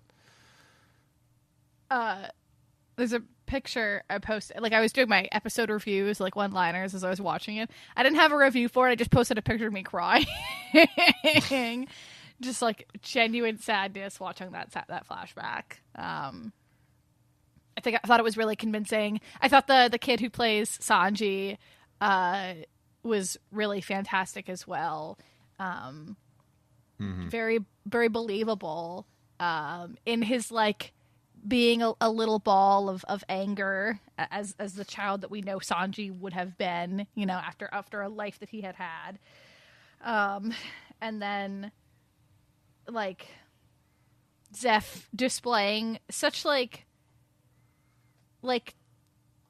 defeat, but also care for this kid, being like, I need you to carry on my dream because I can't. Just, it was really good. I really did believe they were up on that rock. I was convinced. There's a scene too, like, when Sanji discovers that he was the one, given all the food, and just like Zeph says nothing, but just single tear goes down his eye. Cut through me like a knife. Just phenomenal. Just some great acting here too, and from like the child actor playing Sanji here. That's to get that out of a child actor, it's just incredible. Yeah, for sure. But this all comes from because like Sanji's spending a lot of time with like Luffy and Usopp throughout this episode. It's almost like he's already joined the crew, but because it's Zeph and Sanji that are helping Zoro heal. I think they had to figure out a different way to express how kind and like caring Sanji can be for just anybody, because we don't see him feeding the Krieg pirates, and so no, he's going to be here and he's going to help take care of Zoro. And then also, I think you once like described Sanji and Luffy's relationship as like younger/older brother, and he's there to be like that older brother figure, giving him guidance, telling him that being a captain is hard work, and Luffy up until this point, he knows he's a pirate. He doesn't think he's just playing pirates, but he asks, like, everyone keeps saying that being a captain shouldn't be hard, and that's because I think Luffy is so intuitively, like, instinct driven. It's a whole lot of action and a whole lot of feeling, and not a whole lot of, like, forethought. I think Luffy says this is an action that feels right to do, so I'm gonna do it. He doesn't have to, like, sit there and think, like, well, here's this. Luffy doesn't think that many decisions are difficult. And then when Nami says, why did you let Zoro fight him? And Luffy responds, I didn't think he was going to lose. He was so genuine in that because he really does believe in his crew. And I think Nami's taken back by it. I just really, really good character building in this episode and between their relationships. I was impressed. I also, I'm looking at my notes. The way that Inaki acts as Luffy, he does this really, really, really cute thing where, he sort of has, like, toddler mannerisms sometimes because, like, again, all intuition, all action, no forethought. Just, like, even in his, like, posing as a person, like, but he does this really cute thing where he, like, blinks really intensely while he's thinking, and we get a lot of wide-eyed blinks in this episode, and I think it kind of helps solidify, like, Luffy is kind of just a kid a little bit over his head, but he does, like, his strength comes from the fact that he believes in his crew. I don't know if you can picture in your mind the big-eyed blink that I'm talking about, but he does it a lot. I think it's simultaneously very endearing and then also like, oh my god, these are children, Yeah, he's so good in this. But yeah, I guess, but yeah, like it's the whole thing because even like he very childlike of him, like he's like cleaning Zoro's sword when he wakes up, and like even like you have Usopp like casting that, casting that doubt, be like, it's like Zoro's hurt pretty bad. He might not wake up, and Luffy's like, he will. No, he's gonna need a sword when he wakes up. Mm-hmm. There's a speaking of the character acting, Sanji's face. When we're jumping ahead a little bit, but when they get a call that there's danger happening at the Baratie that requires their attention, Luffy jumps to action and immediately is like, no, I'm going to help the Baratie. And they're like, why would you do that? And he simply just says, because they fed us, which I am like, okay, that's just like another that's another fandom line to me. Like, I don't actually. It fits the Luffy in this show. Sure, absolutely, but be a good pirate and all that. Yeah. I mean, like we already like it's already like a huge meme in the One Piece community to be like Luffy on his way to topple my country's government because I gave him a granola bar one time. Like that's funny. Yeah. What, someone like, is that already a meme? Babe. That's all. It's all over TikTok. I'm on all the bad social media sites. Okay, well, I've seen it on Twitter too. People will like post a screenshot of it or something, but it's like a continuing line of they'll just be like Luffy on his way to overthrow the British Empire because I gave him some fish and chips. Like it's just that iteration of it. I think that meme is very funny. Luffy on his way to punch my abuser because I gave him some of my milkshake. One thing that kind of gets lost here, and it's kind of somewhat in the original, but then Luffy winds up like trying to destroy the place because it's holding Sanji back, but like, he realized too that the Baratie was, the old man's treasure, like. Yes. That's yeah. So. He doesn't. Yeah, you're right. I don't really remember that being in this at all. But I keep circling around. Taz's face when Luffy says that, just like the way that it softens and the way that he's like, Sanji's act of kindness for people is feeding them unconditionally, and Luffy's acts of kindness is you cared for me, so I'm gonna ride or die for you, which is why I think Luffy and Sanji like pair so well together, like playing off each other in the narrative. I love like the kind of relationship that they have, because Sanji is super caring, and then Luffy in turn is protective of that care, when Sanji his whole life up until very recently, depending on I guess whatever iteration we're talking about, has seen caring is a weakness and people are going to dislike me for caring so much. But now we've got Luffy, who's this like beacon of sunshine, being like, nope, I love that this is your strength. Caring for people is what impresses me about you. So sorry, I've gone on a tangent. I just really like Baratie. Yeah, no, it's one of my favorites. Mm-hmm. And then we get the Fishman Pirates early. Yeah, they're showing up. So, introducing them early, all of that, fine, whatever. We got to have a big bad villain at the end of this arc that's coming, and they've been teasing Arlong this whole time. All of the criticisms that I'm gonna have about whatever the fuck they did with Arlong, I've like kind of gone back and forth, and I've talked with my roommates about this quite extensively. And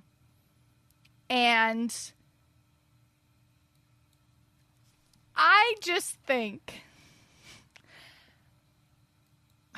yeah, I'm trying to.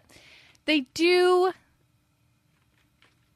If they wanted to introduce the fact that fishmen are oppressed as a society early, because that's revealed to us very late on, I think that that's absolutely awesome, and they should do that. But I think instead of us as an audience slightly sympathizing with Arlong as a villain, which you really never are supposed to do, but if you're gonna be like, he has this chip on his shoulder because like his people are like persecuted in society, I think you have to make him like at least slightly sympathetic or like portray that. They instead sort of flip it on its head, and they do that like centrist Marvel Disney thing where they're like, here's this villain that is absolutely motivated by a social political issue that is like a real world thing, or like a reflection of a real world issue, but we're gonna make them too extreme. Like, this is the bad way to do it. And I was like, this is what the fuck? I don't know. And then also like, it's a bold choice. I think it could have been handled better. I feel like it. I think it's a disservice to the complexity of the nature of the Fishman issue. Now, if they just wanted to like have Arlong be evil and be like, as he is in the original, where he's like, yeah, I'm superior. Like, we could already have him be like, I'm superior or whatever, but it's already kind of in this day's tone. But by doing his whole I'm superior, and then like going up to the fishman who works at Baratie and like being like,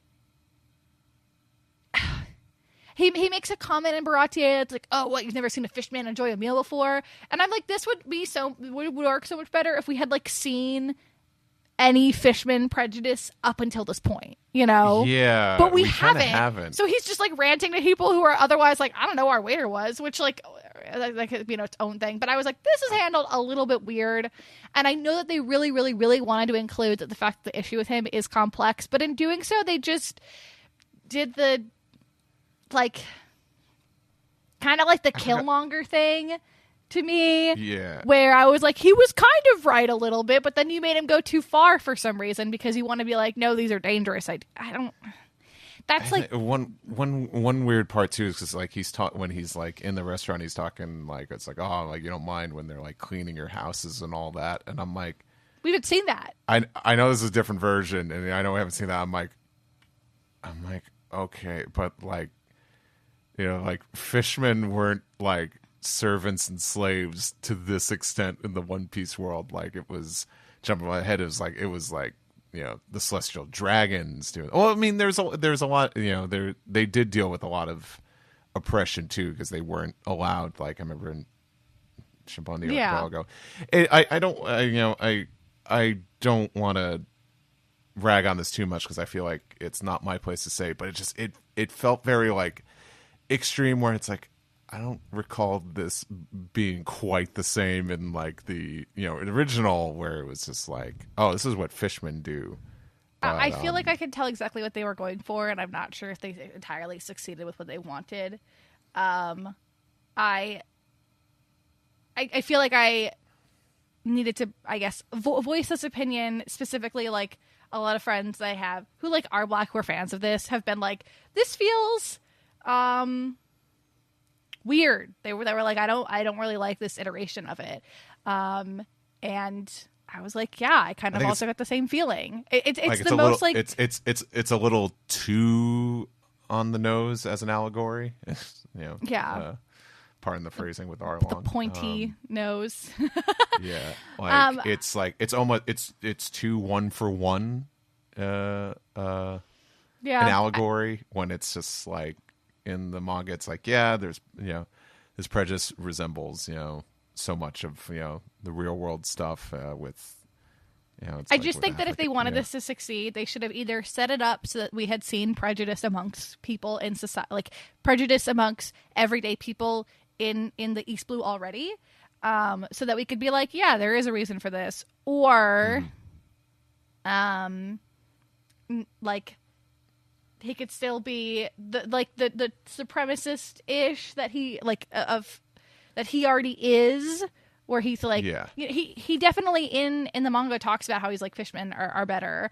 And we could have just like left it at that. I think that this is definitely them wanting to get ahead of themselves and be like, well, we know this extra context now because of the story. But it just. But you're right. I feel like it's. But also where I grapple with this because like Arlong is meant to be seen as like an extremist, but when viewing this, I constantly think about like people whose first time it is like watching One Piece, where I'm like, what did they get out of this? I don't know. I just wasn't in love with it. See, it with and then the to manga, like it's make like his theme you're introduced as this fishmen, as these guys think like, oh, we're better than you in every way. It's like, oh, these guys are assholes. And then later when you find out that their people were persecuted, it's like, oh. Now it makes sense and why then you get that, like, they really were like that. beautiful... They still went about it the wrong way. Yeah, and you get this really like beautiful I see where plot it's coming line from. Yeah, with but Nami. They channeled it poorly. Sure. We like Nami and Jinbei have all those like moments discussing this, and it's like I don't know. To me, like it's the biggest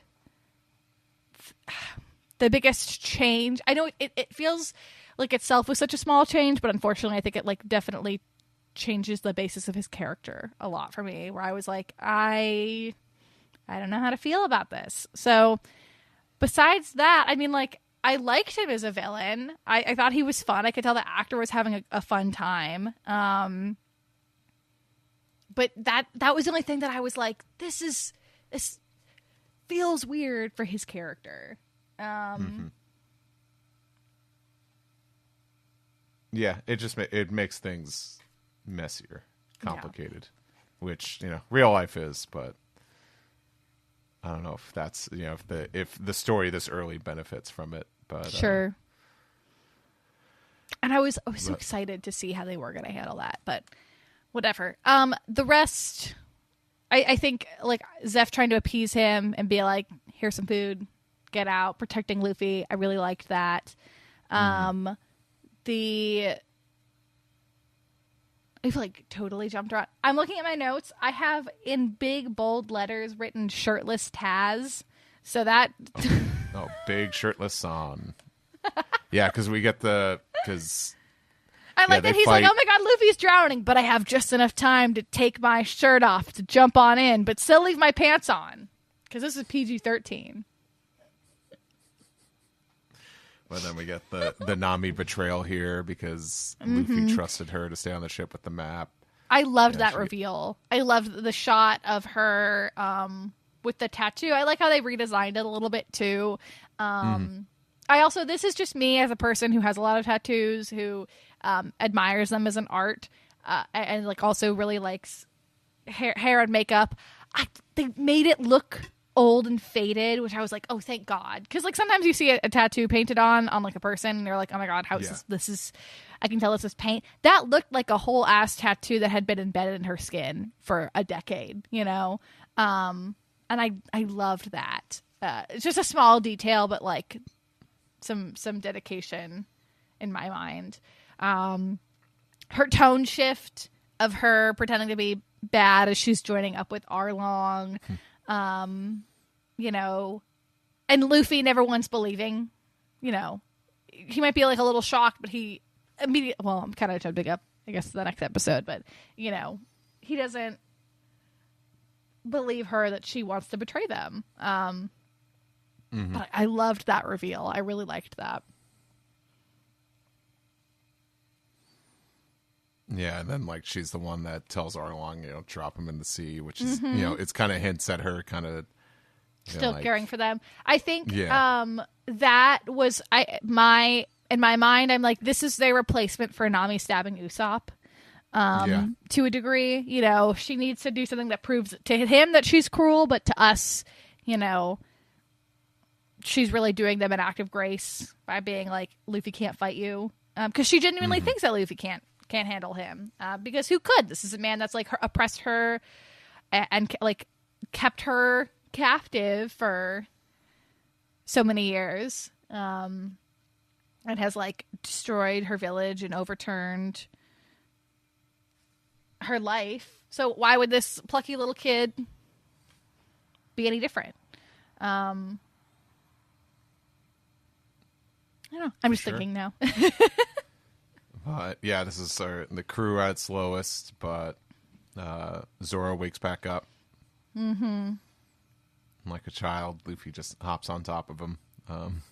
I did enjoy, you know, kind of Luffy, Zoro, and Usopp, you know, deciding what they're going to do next. That it felt tight, even especially because like Usopp has had so little to do. Yeah. In the show, unfortunately. But I like, you know, like Luffy like grabbing their arms. He grabs Zoro's arm, and of course Zoro's still in pain. Yeah, and they decide to, you know, get Nami back, which is interesting that like no one kind of objects to that. But at this point, it's like, well, you know, they're in this cruise, so it's like whatever Luffy wants. But like, because Nami doesn't take the Mary in this, so there's not necessarily anything really to chase other than Nami. But I totally forgot that we have like this whole scene. We get the scene with Zeph and Sanji having an argument. And this is, you know, it's different than the source material. This is Zeph just outright telling Sanji that, you know, to go out and chase his dreams. I really like the line, like, staying here is quitting. Yeah, I liked that too. And it's like, it's very on the nose compared to the original, but like it gets the point across. And it's like, here's where Sanji and Zeph differ from Luffy and Garp. And it was great. And then it leads to the emotional send-off, which is, you know, quite different. But I, you know, on watching it again for this, you know, it hit pretty good. You know, just because it, you know, it's almost like the ship is already sailing off. The emotion that you feel in their face, yeah. And, you know, the ship was already sailing off, and, you know, Zeph and Patty and, you know, a few other cooks walk out. You know, it's already like kind of like too little too late. Like you can't have like the intimate goodbye. Sure. And that almost feels even more bittersweet. He doesn't get to have his. And I'm getting a little emotional. I know. I was like, oh. I think we both just like felt that. I just think of the shot of like Zeph where it's just like it's panning out, and he just like does that little wave goodbye. Oh, that kills me, because it's like you can't. It's like you won't. Not that you can't come home. It's like you won't be coming home for a while. You know. Yeah. I Powerful stuff. Yeah, like I said, this is why I'm starting to think this is like the high point of the live action for me, because absolutely. It's well, the parallel of Garp saying, "You being a Marine is my dream, and I'm going to make that happen, whether you want it to or not," and Zeph's dream being this little floating restaurant, and Sanji, it might not be his dream, but Sanji, was like, I owe my life for you, so I'll stay for it. And then I know I'm jumping ahead, but when we get the Zeph and Garp scenes later, and you mentioned Garp, because we barely talked about like the Kobe. I know. I was like, oh, there's a bunch of Kobe scenes in this too, where Garp compares. But the one thing though is Luffy like when and Kobe are totally opposite, but I disagree in that. But because Kobe's like so against like it's like the Marines are doing like piratey things, the warlords and all that, and talking with Garp, and Garp was just like, the world's like the world's a cruel place, but what felt very delusional was him saying like the Marines are like the good that stands in between all of this, which feels very kind of, to me, it feels kind of brainwashy in a way, or maybe it's just like Garp truly feels like, yeah, this world's terrible, but I'm trying to do what's right, and the best way to do that is through the Marines, which beat is my grandson very into untrue. submission. Yeah, which is I think it's funny I'll change things from the inside. Yeah, that's not happening. Garp says that Luffy and Kobe are polar opposites, and I feel they're extremely similar, but in opposite directions. They both are very naive to the way that the world works. I think they're both of their benefits. Kobe is naive to the way that the Marines operates, and then denies orders and wants to change things, and Luffy is naive to the way that pirates are supposed to behave and says, fuck you, I'm gonna be a good pirate or whatever. Which I get so excited about their parallel journey. But I think Garp saying that they're so different is such a good show of how much he doesn't know his own grandson, like how much he doesn't know Kobe. He's like, Kobe's motivated by the sense of justice, and Luffy's this ball of chaos, but they both are. They're both motivated by their moral compass, which is honestly very similar. They just because of their life experiences, went about it in completely different ways. Luffy was sort of abandoned by his Marine grandpa to a degree, and had positive pirates as his role models, who were the only defense against these bandits that didn't Marines weren't around to stop all that. And then obviously everything else we know about Luffy's backstory now. And then Kobe, on the opposite, is kidnapped by pirates and is held hostage by them. And so of course he says, like, I can't see, they have to switch their places. It wouldn't work any other way. But I really like that line, just showing Garp's ignorance of their character, because he's a foolish old man. Well said. Step aside, Peepaw.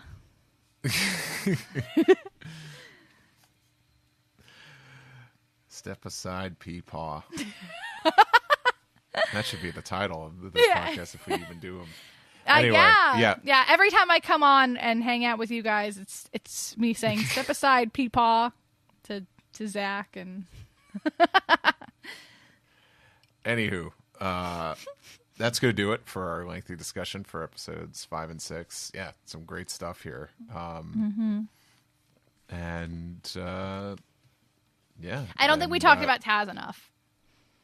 On a scale of 1 to 10, how dreamy is he?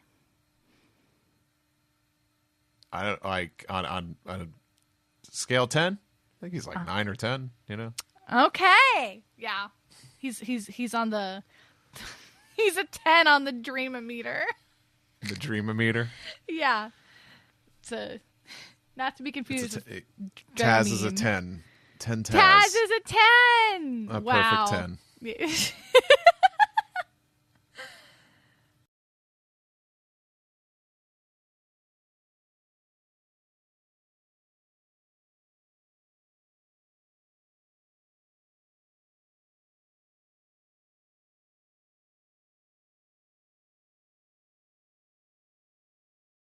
This has been another fine episode of OPLA. Opla. OPLA. That's right. If you didn't know already, it's the podcast where we talk about One Piece, but it's the version with people like you and I, except they're actors and writers and directors and cinematographers and makeup artists and all that. I'm so proud of them. Yeah, and they make a show. They sure do. Yeah, this was a good one today. Thank you, Vero, for talking Taz. You're welcome, Smeeve. Anytime. Hit me up next week. We can talk some more about Mr. Skyler. We will. And thank you, Zach and Brodsky, for our interview earlier today. Like this happened all today. Yep. Yeah, it did. Earlier in the episode with Amanda Ross McDonald. But next week, what we got on the docket here, we're planning on talking with Jessica called. You got it. Jessica Caldrello. Nailed it. Jessica Caldrello. That sounds right. The Central and South American casting for the series, and she's who cast young Luffy and also old Luffy. Maybe? Luffy, yeah, both Luffys. The Luffys. Both Luffys. That's crazy. So looking forward to hearing her perspective on that, and you and I guess should just close out our review of the series and talk about 7 and 8. Why was 6 so afraid of 7? Because 7 ate that shit up. As I say, because like Arlong did, just hovering over his plate there. What's the matter? Never seen a 7-8 before? Okay, folks. That'll do it for us. Steve, where can people find you? Social media at Steve Yurko. Where can people find you, Vero? You said that with such disdain. You can find me at your local Taco Bell, but if that's closed, you can find me on Twitter at Ginkgo Crown Arts or just Ginkgo Crown. Literally everywhere else, whenever that site goes down. So, yeah. All right. Bye, Smeeve. Right, yeah. Bye, Vero. Let's Crunchwrap Supreme this episode up. Sounds like a Baja Blast. I just like putting a little cinnamon twist on our closing segment. Oh my God. Delaney, you better keep that in. Sponsor us, Taco Bell. But wait, Taco Bell, please. You don't have to give us money. I just want like a free crunch wrap once a week. That'd be straight fire sauce in your loins, ass. I don't know. Volcano tacos, bring them back. They were gone too soon. All right, bye. Bye.